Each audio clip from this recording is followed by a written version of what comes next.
Hey, this is a really excellent set of questions that are all sort of based around the same concept, and it's from another anonymous person. Getting a lot of anon asks today, which is totally fine. Just realized my boobies are hanging out. Do you have any advice for people who are too skeptical to keep with their craft? I've been practicing for years, but I continually have moments where I feel like it's all in my head. How do I move past this? How do I find security, or how do you find security in your path? And this is a really good question for me, I think, because it's something that I went through and continue to go through right now. When I first was interested in paganism and witchcraft, I was very open-minded. I really just accepted everything as it came to me and didn't weed out a lot of misinformation, not only because I was young, but also because I was just eager to believe in anything that, I'd throw things at a wall and whatever stuck. I mean, that was what I believed in. Then, as I got older and I got into college, I really sort of honed down into where I wanted to be, which was in Hedgecraft, but I still was sort of up in the air religiously, and deity-wise, I sort of felt like everyone else was worshipping a specific pantheon or a god or goddess, and I was just sort of like, I don't really know. I felt like praying, but I didn't know who to pray to.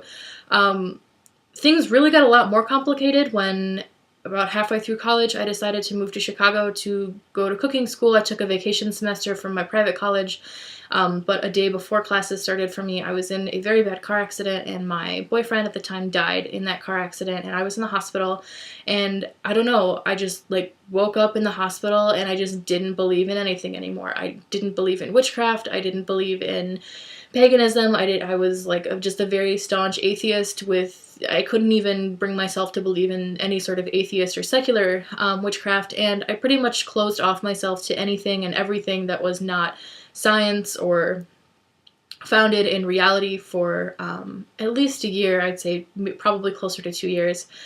But I always, I longed for the feelings that I felt when I became a pagan, and I really longed for the ambiance and the people, and honestly, even the incense and the candles and my workroom now. It's just very aesthetically witchcraft, and that's something that I really enjoy. And I don't want to say that I'm just in it for the pretty things, because I'm certainly not. But there's just this sort of, it's almost like, when you have this longing for countries that you've never been to, but you absolutely know that you want to visit there. I mean, I felt that same thing for my craft that other people do when they think about, the one place they really want to vacation at or live at. So it took me a really long time, and I'll be honest, even today, I'm really skeptical of a lot of things, and I don't openly talk about those things because it makes people really angry on Tumblr. There's a lot of things that I straight up just think are complete bullshit, and I'm just like, you've got to be fucking kidding me right now. But I try to be open-minded because I know that comes out of a place of hurt and a place of bitterness in me, and a place of sort of maybe misplaced pride. And so when I decided that I wanted to sort of get back into my craft, I really, I just started with the very basics. I would just light incense and read a book. I would just light a candle and look at it, or I would just go shopping for pagan-y things just because I thought that they were pretty. Eventually I would move on to things that, maybe had a little bit of influence by pagan or at least non-Christian or non-science sources.